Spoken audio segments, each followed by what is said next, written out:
नया chief justice Pakistan कौन होगा? खुसूसी पार्लिमानी कमेटी के अरकान सर जोड़कर बैठ गए। Chief justice Mansoor Ali Shah, justice Munib Akhtar और जस्टिस याहिया आफरीदी के नाम शामिल। इजलास में पीटीआई के अरकान की अदम शिरकत। वफाकी वजीर कानून आजम नजीर तारड़ कहते हैं 12 में से 9 अरकान ने कमेटी इजलास में शिरकत की। कमेटी ने 2/3 अक्सरियत से फैसला करना है। 12 में से 8 अरकान बैठे हों तो फैसला कर सकते हैं। हुकूमत और मौलाना फजल रहमान की पीटीआई अरकान को मनाने की कोशिशें। तहरीक इंसाफ का खुसूसी पार्लिमानी कमेटी में अदम शिरकत का फैसला। बैरिस्टर गौहर कहते हैं कि हम गैर आइनी तरमीम के किसी भी मरहले में शिरकत नहीं करना चाहते। हमने बतौर जमात 26वीं आइनी तरमीम को गैर आइनी करार दिया। जिन लोगों ने पार्टी पॉलिसी के खिलाफ वोट दिया उन्हें शो कॉज नोटिस जारी करेंगे।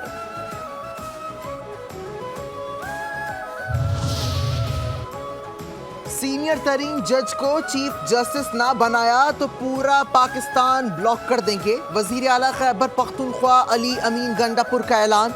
कहा आईनी तरमीम आज़ाद अदलिया पर हमला है।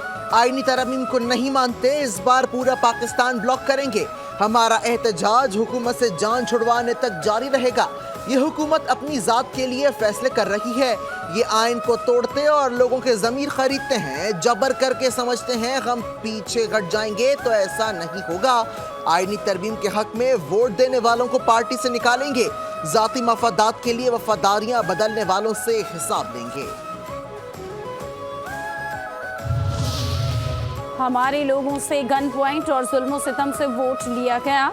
कौमी असम्बली में अपोजिशन लीडर उमर अयूब का दावा। कहा स्पीकर साहब आप ऐवान के कस्टोडियन हैं, गलत रिवायत मत डालें। स्पीकर के स्टाफ को तस्वीर दी।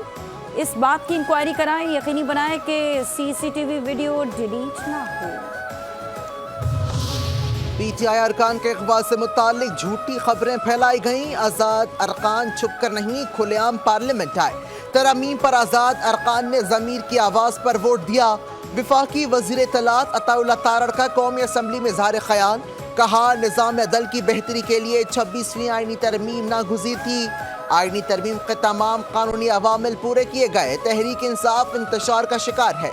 एक ग्रुप असम्बली के अंदर और दूसरा बाहर बैठा है।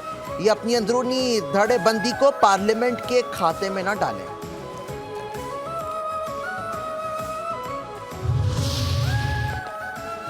ये तासुर गलत है कि चीफ जस्टिस के लिए जस्टिस याहिया आफरीदी हुकूमत के उम्मीदवार हैं। वज़ीर दिफा ख्वाजा आसिफ कहते हैं कि ये फैसला कमेटी करेगी। जस्टिस मंसूर अली शाह, जस्टिस याहिया आफरीदी और जस्टिस मुनीब अख्तर में से कौन अगला चीफ जस्टिस होगा? 25 अक्टूबर के बाद हुकूमत के खात्मे की कयास आराई बुनियादी तौर पर अदलिया की तरफ से की गई। वज़ीर आज़म शहबाज शरीफ कहते हैं कि तरमीम मौशी इस्तेहकाम अवाम सियासी इस्तेहकाम के लिए संगे मील है। आइनी बेंच की तश्कील से आम आदमी को इंसाफ में आसानी होगी। अवाम के कानूनी मामलात कई साल से अदालतों में हैं। हिज़्ब इख्तलाफ और इत्तेहादी जमातों से मुशावरत की गई। सदर आसिफ अली जरदारी और बिलावल भुट्टो ने तरमीम की मंजूरी में मदद की। आइनी तरमीम के लिए नवाज शरीफ की भरपूर रहनुमाई हासिल की। आइनी तरमीम पर मौलाना फजल रहमान से कई नशिस्तें हुई। तमाम सियासी रहनुमाओं ने आइनी तरमीम पर मुशावरत की।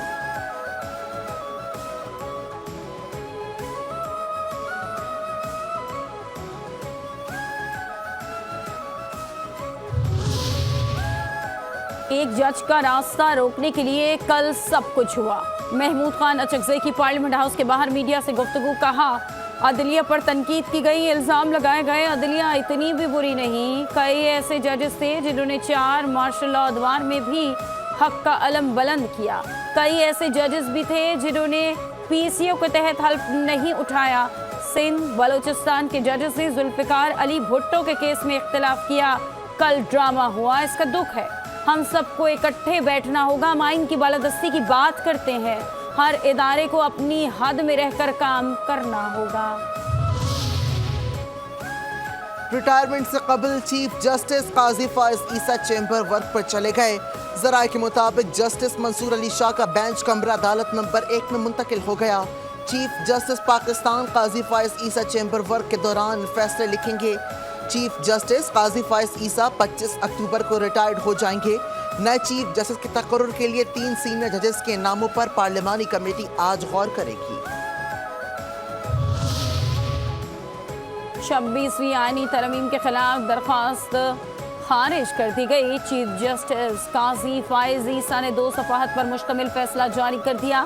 तहरीरी फैसले के मुताबिक आबिद जुबैरी और दीगर दरख्वास्त गुजार उनकी जानिब से हामिद खान पेश हुए।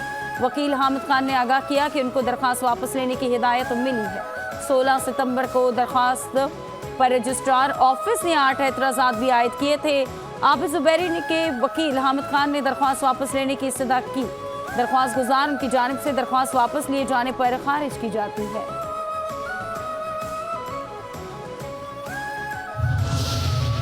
बहुत सारे डिक्टेटर्स आए जिन्होंने आइन का हुलिया बिगाड़ा। बिलावल भुट्टो ने कहा था हमारे नंबर्स पूरे हैं मगर वो इत्तफाक राय करेंगे। वजीर आला सिंध मुराद अली शाह कहते हैं कि बेनज़ीर भुट्टो ने मिसाक जमहूरियत में अदालती इस्लाहात का वादा किया था। 26वीं आईनी तरमीम की मंजूरी पर कौम को मुबारकबाद देता हूँ।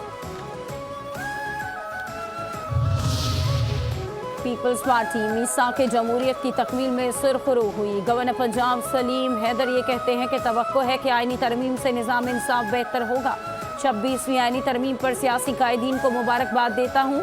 PP, नून लीग, JUI, MQM और दीगर जमातों ने काबिल तहसीन किरदार अदा किया। आईनी तरमीम से आवाम को रिलीफ मिलेगा। कहानियां थीं कि ये तरमीम चीफ जस्टिस काजी फाइज ईसा के लिए जारी हैं। मेयर कराची मुर्तज़ा वहाब कहते हैं कि 26वीं आईनी तरमीम मंजूर होने के बाद तमाम मफरूज दम तोड़ गए। पहले दिन से कह रहे हैं कि चीफ जस्टिस साहिबान को सियासत से दूर रहना चाहिए। बहुत से मफरूजों पर बात और इल्ज़ामात लगाए जा रहे थे। कोई ये जानना नहीं चाहता कि हुकूमत क्या करने जा रही है।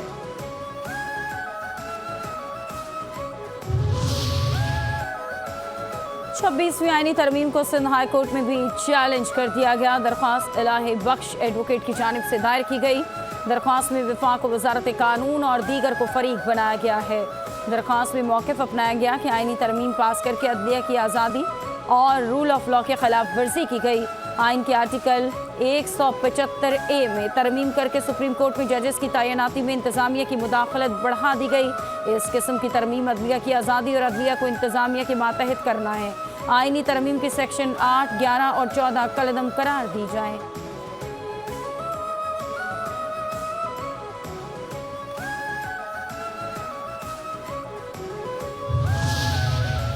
BNP मेंगल के मुनहरिफ सेनेटर कासिम रंजू रुकनीत से मुतसाफ़ी। कासिम रंजू सेनेट BNP मेंगल के पार्लिमानी लीडर भी हैं। सरदार अख्तर मेंगल ने दोनों सेनेटर से इस्तीफ़ा तलब किया था। BNP मेंगल के सेनेटर नसीमा एहसान और कासिम रंजू ने आईनी तरमीम के हक में फ्लोर क्रॉस किया था। फरेबज़दा असम्बली से तरमीम के खिलाफ वकला बाहर निकलेंगे। PTI के रहनुमा सलमान अकरम राजा कहते हैं कि हुकूमत पूरे सुप्रीम कोर्ट को ताबे करना चाहती है। हुकूमत अपनी मर्जी के जजेस को लगाएगी। ये एक खौफनाक सूरत हाल हो गई है। अदलिया का वजूद नुमाइशी बनने जा रहा है। जो निज़ाम बनाया गया उस निज़ाम पर हमें एतराज़ है। ये फॉर्म 47 की पार्लिमान है। बेशर्मी से लोगों को अगवा किया गया। ये आईनी तरमीम हमारी तारीख का स्याह धब्बा है। जस्टिस मंसूर अली को चीफ जस्टिस और जस्टिस याह्या अफरीदी को आईनी बेंच का सरबराह बना दिया जाता है तो अच्छी बात है।